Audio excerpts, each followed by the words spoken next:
Estamos de volta aqui no Prêmio News e, como você já sabe, neste bloco trazendo entrevistas e informações.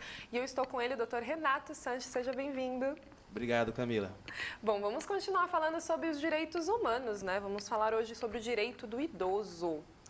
Perfeito, Camila. Imensa honra em dar continuidade ao módulo que iniciamos aqui de direitos humanos, que estamos passando por quase que a totalidade das populações que sofrem violações e necessitam de atendimento das suas necessidades no limite das suas peculiaridades, ou seja, das suas características. Em decorrência desse programa e dessas temáticas aqui, vamos hoje com muita honra e muito prazer para essa temática dos direitos humanos versados sobre os direitos dos idosos, né? Os direitos humanos no âmbito federal, no âmbito internacional por meio da ONU, temos o Plano de Ação promulgado pela Assembleia Geral da ONU de Madrid de 2002, um ano anterior à edição da nossa legislação aqui conhecida popularmente como o Estatuto do Idoso, a Lei 10.741 de 1º de outubro de 2003. Uma curiosidade é que no ano passado, o ano de 2018, tivemos o ano colocado com a significação de o Ano do Idoso, uma celebração às conquistas do idoso e também a análise acerca de tudo que foi alcançado em favor dessa população idosa, que a população brasileira em si passa por um cenário de envelhecimento e todos os benefícios e as garantias que os idosos hoje têm graças a essa legislação. Bom, vamos falar um pouquinho, acho que uma dúvida que nós temos é em relação ao transporte, né, público, qual é a idade, às vezes a gente fica com algumas dúvidas em relação a isso, né? O que é o idoso, né? Quando ele é considerado, em qual idade ele atinge esse estado, né, em relação à lei, à legislação? Excelente, Camila. O idoso, por essa legislação, ele alcança o seu status de idoso a partir dos 60 anos de idade. Ou seja, a pessoa que completa os seus 60 anos de idade, ela pode ser considerada idoso e a ela ter possibilitado todas as garantias contidas nessa legislação, em especial o Estatuto do Idoso e também outras legislações de âmbito estadual e municipal. Quanto à questão específica do transporte, como bem colocado, ela gera algumas dúvidas, porque a respeito da própria cronologia, ou seja, a idade referencial do idoso se inicia aos 60 anos, contudo, a própria legislação do Estatuto do Idoso prevê a obrigatoriedade do transporte gratuito a partir dos 65 anos de idade. Ocorre que muitos municípios, com o objetivo de proporcionar maior acessibilidade, maior dignidade aos seus munícipes ali, que estão nessa faixa entre os 60 e os 65 anos de idade, acabam por conceder a extensão desse direito. Mas, em regra, a lei federal prevê o transporte público gratuito municipal a partir dos 65 anos de idade e também o interestadual. Bom, é questão, acho que até de educação, né? Ali você ceder não só o transporte gratuito, mas o assento, o local, a preferência, né? Hoje a gente vê alguns absurdos, né? Que não precisaria nem estar isso descrito numa lei, deveria ser uma conduta de educação, né? Porque são pessoas aí que tiveram tantos anos, colaboraram também com a comunidade, com a sociedade, né? E não deveria nem ser lei. Mas em relação, assim, aos benefícios, né? Quando nós vemos bastante nos carros, às vezes a gente vê um indicativo, né, de idoso. Como que faz isso para conseguir? Quais são os benefícios a partir do momento que você completa essa idade? Como ir atrás, né, desses benefícios? O que o idoso deve fazer? Perfeito, Camila. Em se tratando dessa questão de identificação dos veículos para que tenham alcançado esse objetivo de poder estacionar em vagas que são direcionadas ali no regime legal, é importante que, por meio da abrangência nacional que esse programa tem, cada município, os seus munícipes, ou seja, as pessoas que convivem e vivem nesse município, procurem ali a sua prefeitura, a sua Câmara Municipal, em regra são setores da prefeitura, da própria administração pública municipal, que atende e acolhe os idosos e, por meio da juntada de um rol de documentos ali, ele possibilita a entrega de uma adesivação, ou seja, uma identificação que possa permitir que esse idoso tenha a possibilidade de estacionar o seu veículo, tanto em ambiente público ou ambiente privado, de maneira que ele possibilite a ele maior acessibilidade. Em relação à proteção, doutor, o que nós temos assim de proteção ao idoso, né? A gente tem algumas, nós falamos do direito dos adolescentes, né? A proteção e para o idoso, o que nós temos aí de atual, de avançado? Perfeito, Camila. Aos amigos que estão, amigos e amigas, aos telespectadores que estão acompanhando os programas anteriores, já notaram um aspecto, acredito que similar, né? A proteção, ela se dá com a necessidade e o entendimento daquela condição específica da pessoa. Ou seja, da mesma forma que há um conselho tutelar que protege a criança e o adolescente, há um conselho municipal, estadual e nacional do idoso também.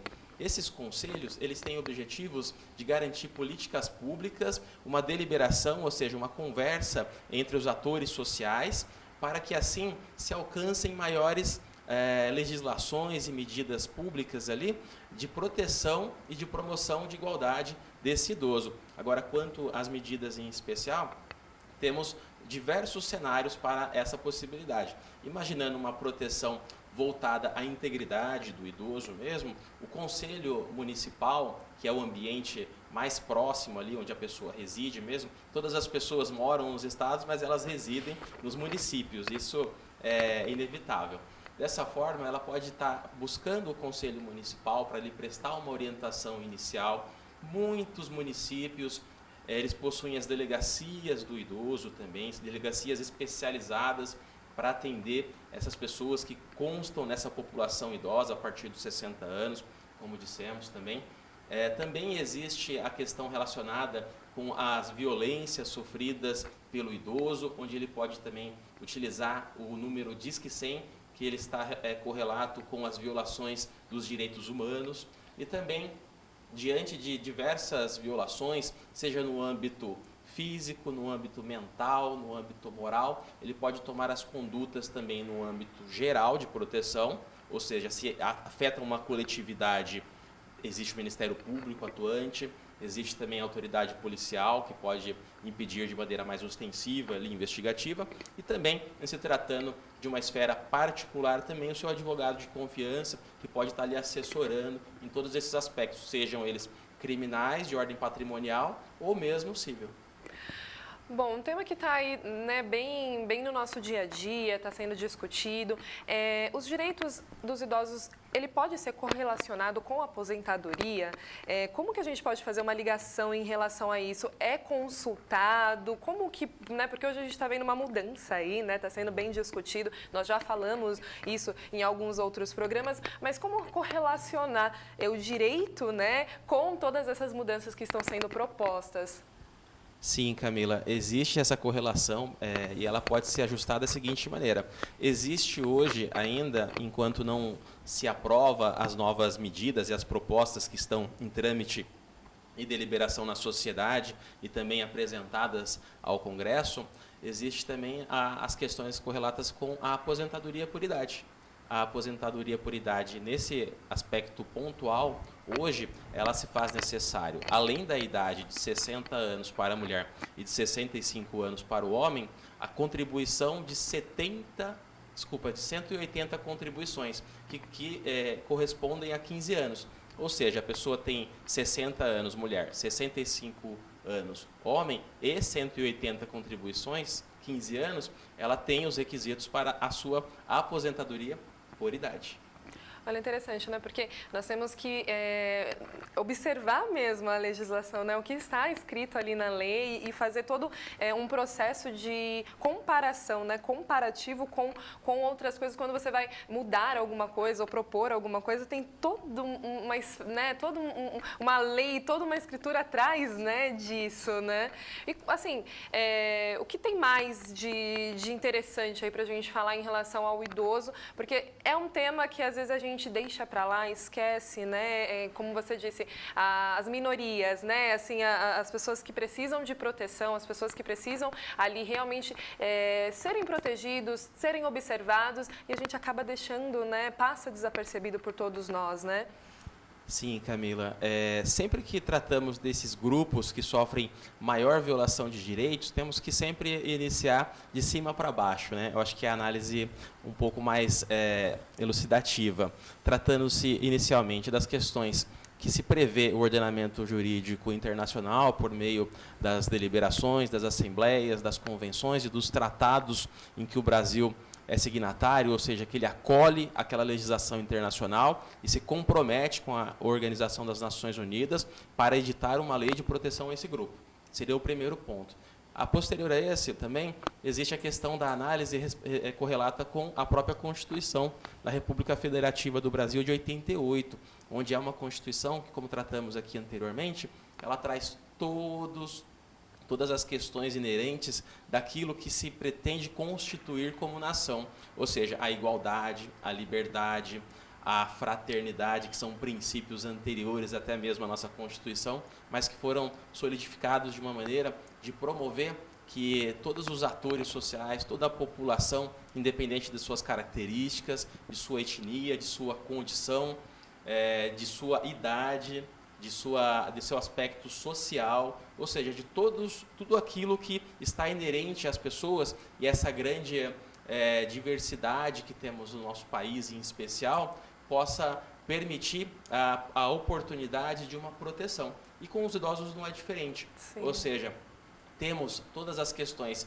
inerentes, correlatas com a proteção, com o respeito, com a dignidade que temos de ter com esses brasileiros e brasileiras que alcançaram essa vitória, que é ultrapassar os 60 anos de idade, e dessa maneira lhe proporcionar, além de todas essas questões também, assegurar a eles oportunidade de igualdade, logicamente, analisados e ressalvadas as características que os distinguem, e especialmente a proteção integral da comunidade, da sociedade, da família e do Estado, para que assim possamos respeitar esses idosos e lhes preservar também a sua integridade em todos os seus aspectos. E os seus direitos, né?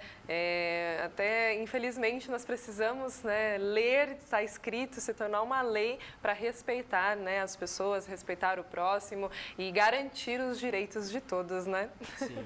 Bom, doutor, muito obrigado pela sua presença, obrigada novamente aqui por esclarecer e espero você semana que vem. É sempre um prazer.